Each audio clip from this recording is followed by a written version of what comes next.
नमो भगवते वासुदेवाय। जय श्री हरि। आइए अब सुनते हैं कार्तिक महात्म्य कथा का दूसरा अध्याय। तो सभी प्रेम से कहिए श्री विष्णु भगवान की जय, श्री कृष्ण भगवान की जय, तुलसी शालिग्राम की जय। ब्रह्मा जी बोले, हे पुत्र, जो व्यक्ति तुलसी की मंजरी सहित भगवान शालिग्राम का एक बूंद चरणामृत पान करता है, वह ब्रह्म हत्या जैसे बड़े बड़े पापों से मुक्त होकर वैकुंठ को प्राप्त करता है। इसमें कोई संदेह नहीं है। जो भगवान शालिग्राम की प्रतिमा के आगे अपने पितरों का श्राद्ध करता है, उसके पितरों को तत्काल वैकुंठ प्राप्त हो जाता है। जो भगवान श्री शालिग्राम की मूर्ति दान करता है, उसे समस्त पृथ्वी के दान का फल प्राप्त होता है। जो भगवान शालिग्राम की प्रतिमा को बेचता है, वह महान कष्ट भोगता है। इसीलिए श्री शालिग्राम की मूर्ति को बेचना नहीं चाहिए। श्री विष्णु भगवान का पूजन शंख के जल से करना चाहिए। श्री शिवजी का पूजन बिल्व पत्रों से, सूर्य का तुलसी से, गणेश जी का पूजन धतूरे के फूलों से, विष्णु जी का पूजन कमल के पुष्पों से तथा श्री महालक्ष्मी जी का पूजन मालती अथवा चंपा के फूलों से करके प्राणी परम पद को पाता है। परंतु जो भगवान को परम प्रिय तुलसी से भगवान शालिग्राम की पूजा करता है, उसकी महिमा का वर्णन कोई भी नहीं कर सकता। इस प्रकार पूजा करने वाला भक्त जन्म मरण के अपार कष्ट से मुक्त हो जाता है। जिसकी मृत्यु तुलसी माला धारण किए हुए होती है, वह जीव बिना किसी रोक टोक के सीधा वैकुंठ धाम को जाता है। जो तुलसी की छाया में अपने पितरों का श्राद्ध करता है, उसके पितरों की अक्षय तृप्ति हो जाती है। तुलसी का सिंचन गंगा, यमुना तथा नर्मदा में स्नान के समान होता है। तुलसी का वृक्ष उगाने और सींचने से तथा नित्य स्पर्श करने से मनुष्य के मनसा, वाचा और कर्मणा तीनों प्रकार के पाप नष्ट हो जाते हैं।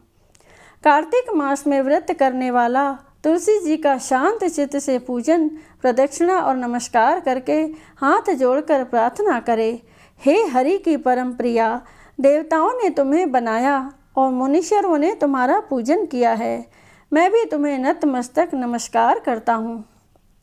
जो प्राणी आंवले के पत्तों और पुष्पों से भगवान का पूजन करता है अथवा आंवले के वृक्ष के नीचे बैठकर भगवान का पूजन करता है, उसको स्वर्ण के फलों और फूलों से पूजा करने का पुण्य फल प्राप्त होता है। जो मनुष्य द्वादशी को तुलसी तथा आंवले के पत्तों को तोड़ता है, वह घोर नरक भोगता है। प्रत्येक मनुष्य को चाहिए कि कार्तिक मास में आंवले के फल, तुलसी और गोपी चंदन की माला धारण करे। ऐसा करने से वह आवागमन के चक्र से मुक्त हो जाता है।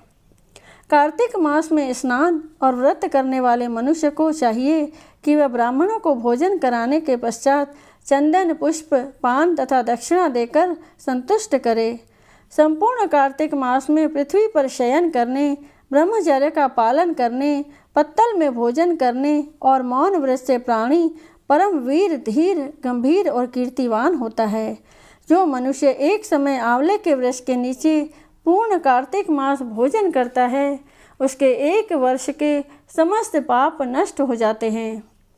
व्रत करने वाले को शहद, कांजी, दाल, तेल, कच्चा भोजन, दूसरे का अन्न तथा कोई भी तामसी तथा बुरे नामों वाला भोजन नहीं करना चाहिए। रविवार को आंवला खाना भी वर्जित है। देव, गौ, वेद तथा दूसरों की निंदा नहीं करनी चाहिए। अंडे, मांस इत्यादि का सेवन तो क्या, ध्यान भी नहीं करना चाहिए।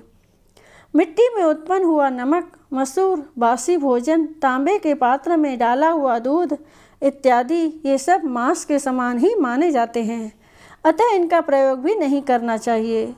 केवल स्वयं अपने लिए बनाया गया भोजन भी मांस के समान होता है, अतः किसी दूसरे को खिलाने के बाद ही स्वयं भोजन करें। लहसुन, प्याज, फूल गोभी, गाजर, जंगली घिया, बैंगन, पेठा तथा दोबारा पकाया भोजन व्रत में नहीं खाना चाहिए। रजस्वला स्त्री, म्लेच्छ, पतित तथा पाखंडी आदि से भूलकर भी बात नहीं करनी चाहिए।